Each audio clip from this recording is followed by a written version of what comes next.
नर्मदापुरम जिले की सिवनी मालवा तहसील के ग्राम लोधली में बिजली का तार जी का जंजाल बनकर दुर्घटना को आमंत्रण दे रहा है।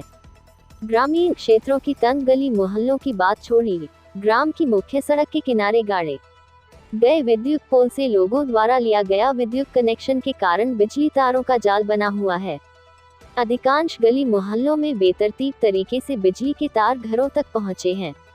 उपभोक्ता टोका फंसाकर अपने घरों तक बिजली का तार ले गए हैं। पोल से खींची गई तार गली मोहल्लों में नीचे तक झूल रहे हैं, जिससे बिजली के तारों का जाल बना हुआ है।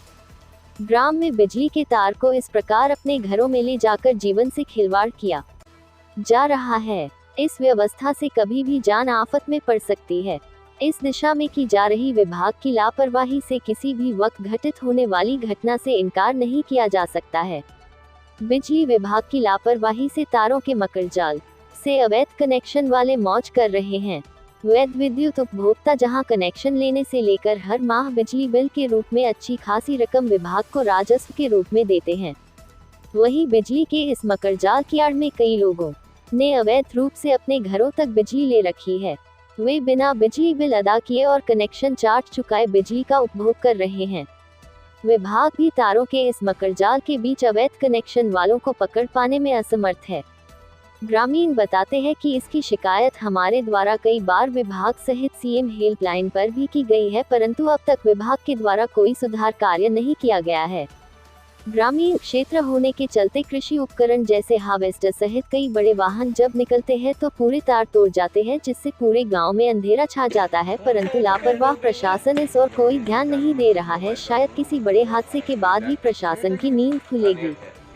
क्या समस्या आ रही बिजली को लेकर? समस्या साहब क्या है, मैं तो हमारे मोदी जी से भी निवेदन कर रहा हूँ और सांसद महोदय से और ये हमारे विधायक महोदय से भी और मध्य प्रदेश विद्युत मंडल के तमाम कर्मचारियों से मेरा निवेदन है कि ग्राम लोधड़ी क्यों छोड़ा गया है जिसमें कि आज तक केबल नहीं हुआ।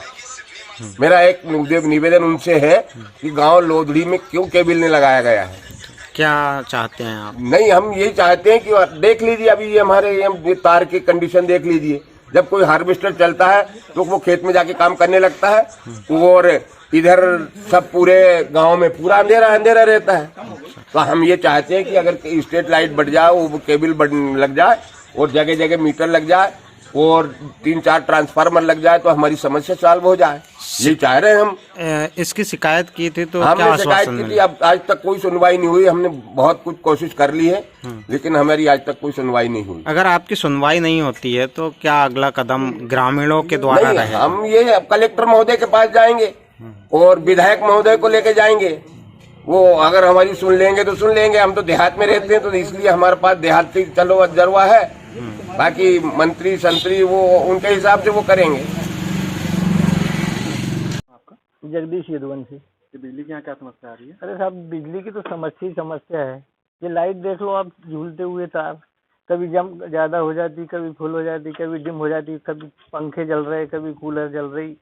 ये समस्या कई बार शिकायत भी की लेकिन यहाँ कोई सुनवाई नहीं होती। हर गांव में केबल को लेकर मतलब केबल लगे हुए हैं, तो लोधड़ी में क्यों केबल नहीं लगाया गया?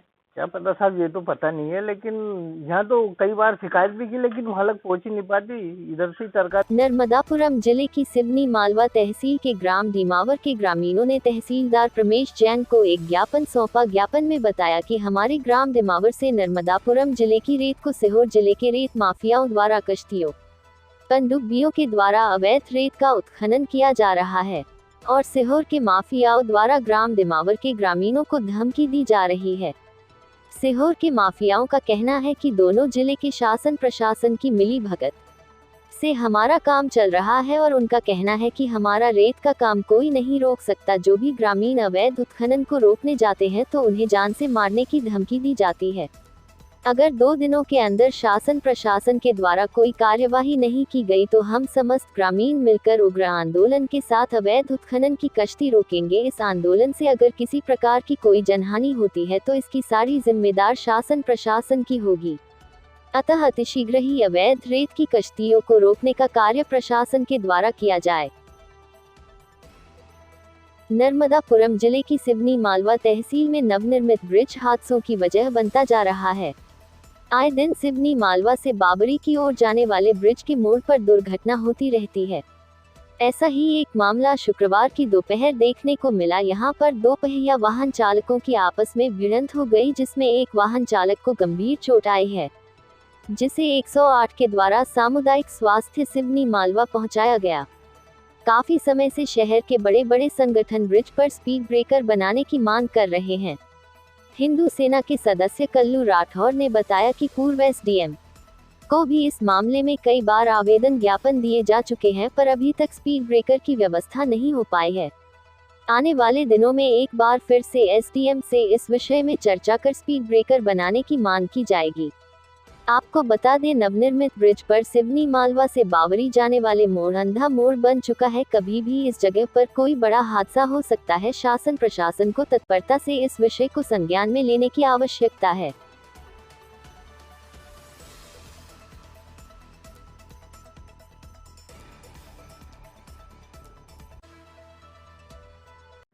एक्सीडेंट आए दिन हो रहे हैं, इसके लिए क्या व्यवस्था होगी? हम लोग अभी जल्द से जल्द एसडीएम साहब से एक मांग करना चाहते हैं। जो मतलब ब्रिज बना हुआ है, अंडर ब्रिज रेलवे का, इस पे आए दिन एक्सीडेंट हो रहा है। अंधा मोड़ होने के कारण हमने यहाँ पर डिवाइडर की एसडीएम साहब से मांग भी की थी। पुराने एसडीएम जिनका ट्रांसफ़र हो चुका है अभी राठौर साहब का, अब जो नए एसडीएम साहब आए इनसे चर्चा करते हैं। आए दिन यहाँ पर गंभीर एक्सीडेंट होते हैं। अभी 10 मिनट पहले यहाँ पर एक बहुत भयानक एक्सीडेंट हुआ, जिसमें एक संत गंभीर रूप से घायल हो गए। क्या नाम है आपका? शुभम मालवी। क्या हुआ आज यहाँ? मैं इधर से आ रहा था और ये 190-100 की स्पीड से जा रहे थे, तो मेरा इधर से टर्न लेना हुआ और इनका इधर से ठोकना हुआ। क्या हुआ फिर इसके बाद में? इसके बाद में ठोके और बस गिर गए और क्या पैर में लगी और इनको लगी है यहाँ पे। गाड़ी है आपकी? मेरी गाड़ी ये है। गाड़ी भी पूरी तरह? हाँ, पूरी तरह से डैमेज है। नर्मदापुरम जिले की सिवनी मालवा तहसील के अंतर्गत आने वाले नर्मदा घाटों पर मां नर्मदा जयंती धूमधाम से मनाई गई, परंतु श्रद्धालु ये भूल गए कि सिर्फ मां नर्मदा की एक दिन पूजा करने से पुण्य नहीं अर्जित हो जाएगा, बल्कि मां की सच्ची पूजा ये है कि मां नर्मदा को स्वच्छ रखा जाए। सिवनी मालवा के ग्राम बाबरी घाट के नर्मदा तट के हाल नर्मदा जयंती के बाद से ही बेहाल है। जगह जगह गंदगी का अंबार लगा हुआ है, पर न तो श्रद्धालुओं का इस ओर ध्यान गया, ना ही ग्राम पंचायत का इस ओर ध्यान जा रहा है। पूरे घाट पर नारियल, अगरबत्ती सहित पन्नियों का ढेर लगा हुआ है, जिससे मां नर्मदा का जल प्रदूषित हो रहा है। ग्रामीण प्रमोद पटेल ने बताया कि मां नर्मदा जयंती के दिन हजारों की संख्या में भक्त मां के दर्शन करने पहुंचे थे, जिससे सबसे स्वच्छ घाट बाबरी घाट पर गंदगी का अंबार लग गया है। हालांकि ग्रामीणों के द्वारा घाट पर साफ सफाई की जाती है, परंतु नर्मदा स्नान करने आने वाले लोग गंदगी कर जाते हैं।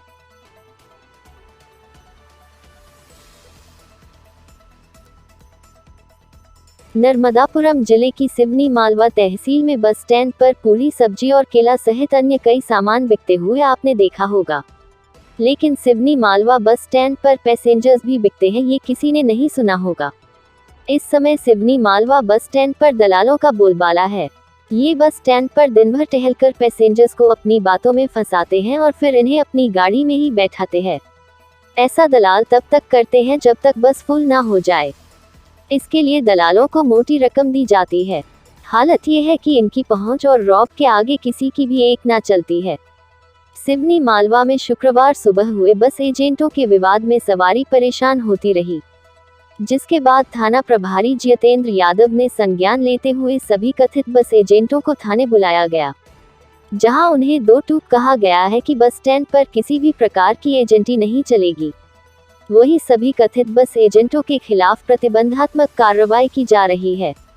यदि इसके बाद भी ये लोग नहीं मानते हैं तो सभी पर दंडात्मक कार्रवाई की जाएगी। वही नगर की जनता से भी अपील की है कि वो किसी एजेंट के झांसे में नहीं आए। एक्चुअली ये एजेंटों की वजह से कुछ ऐसी शिकायतें मिल रही थी कि ये लोग आपस में कुछ बसों के आवागमन टाइमिंग और इसको लेके आपस में विवाद करते हैं। ये हमारे वरिष्ठ अधिकारियों के मार्गदर्शन और उसके निर्देशन से ही हमें खबर आई और आप लोगों के माध्यम से ही बताई गई, और इसके कारण से जो निर्देश प्राप्त हुए उसके मुताबिक एजेंटों को बुला के समझाइश भी दी गई है। और अगर इनकी उपयोगिता नहीं है तो बस मालिकों से बात करके ये इनकी उपयोगिता नहीं है तो इनको हटा दिया जाएगा, और बसें जैसे सुचारू रूप से चलती हैं वैसे व्यवस्थित रूप से चलवाई जाएंगी। अभी हाल फिलहाल इनको समझाइश देकर इनके विरुद्ध प्रतिबंधात्मक कार्रवाई भी कर रहे हैं हम। अगर ये नहीं मानते तो और भी दंडात्मक कार्रवाई करके इनको इस व्यवस्था में सुधार लाया जाएगा।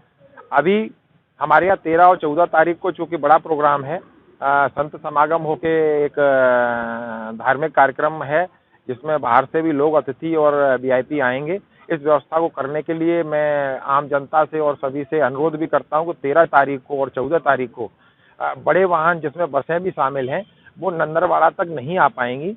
जिनको बाईपास से बाईपास ही चलाया जाएगा, तो थोड़ी इसकी जानकारी सभी पब्लिक तक लग जाए और वो वहीं से अपना बस को स्थान ग्रहण करके सहयोग प्रदान करें। और इसमें और भी कोई अगर व्यवस्था में सुधार होगा तो एसडीएम साहब से अपन जानकारी लेके उसमें और इसका अनाउंसमेंट करवा देंगे। नर्मदापुरम जिले की सिवनी मालवा तहसील में भारतीय किसान संघ के द्वारा मुख्यमंत्री के नाम एक ज्ञापन एसडीएम अनिल जैन को सौंपा गया, जिसमें बताया कि टेल क्षेत्र में किसानों की फसलें पानी के अभाव में खराब हो रही है, शीघ्र पानी पहुंचाने की व्यवस्था कराई जावे। अनाज उपार्जन पंजीयन में खसरे को आधार में अपडेट कराना, आधार कार्ड को मोबाइल से अपडेट कराना, पंजीयन फॉर्म में बैंक खाता क्रमांक की मांग नहीं किए जाना। किसानों को कई समस्याओं का सामना करना पड़ रहा है। पूर्व वर्षों के अनुसार पंजीयन व्यवस्था सुनिश्चित की जाए।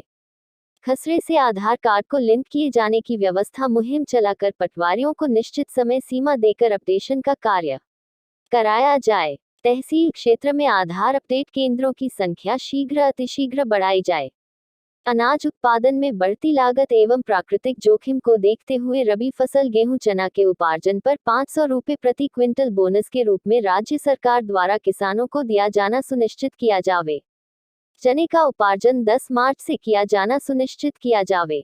ग्रीष्मकालीन मूंग फसल के लिए सभी नहरों में 1 पलेवा और 2 पानी देना सुनिश्चित किया जावे, सहित अन्य मांगे की गई। वही भारतीय किसान संघ पदाधिकारियों ने चेतावनी दी कि यदि मांग पूरी नहीं होती है तो वे उग्र आंदोलन करने पर विवश होंगे। समस्याएं इस समय किसानों को अनेक कब तक? भारतीय किसान संघ के द्वारा समस्याओं का निराकरण बाबत माननीय मुख्यमंत्री महोदय को जिला प्रशासन की ओर से किया गया है, जिसमें जो भारतीय किसान संघ की मांग स्थानीय स्तर पर है, मेरे लेवल की है, वो हम बैठ के सुलझाएंगे।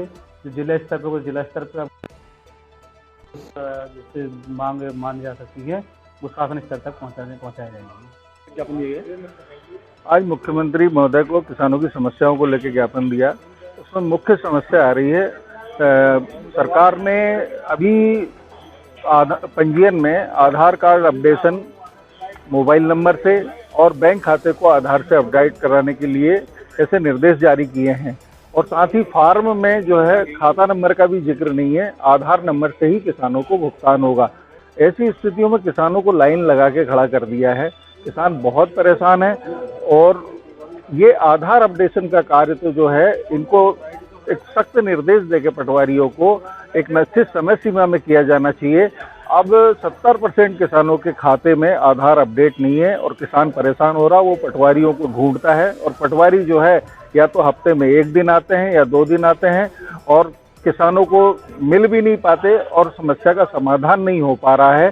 तो एक निश्चित समय सीमा देकर प्रशासन को और 1 माह या 20 दिन के अंदर सारे किसानों के खाते आधार से खसरे अपडेट किए जाने चाहिए।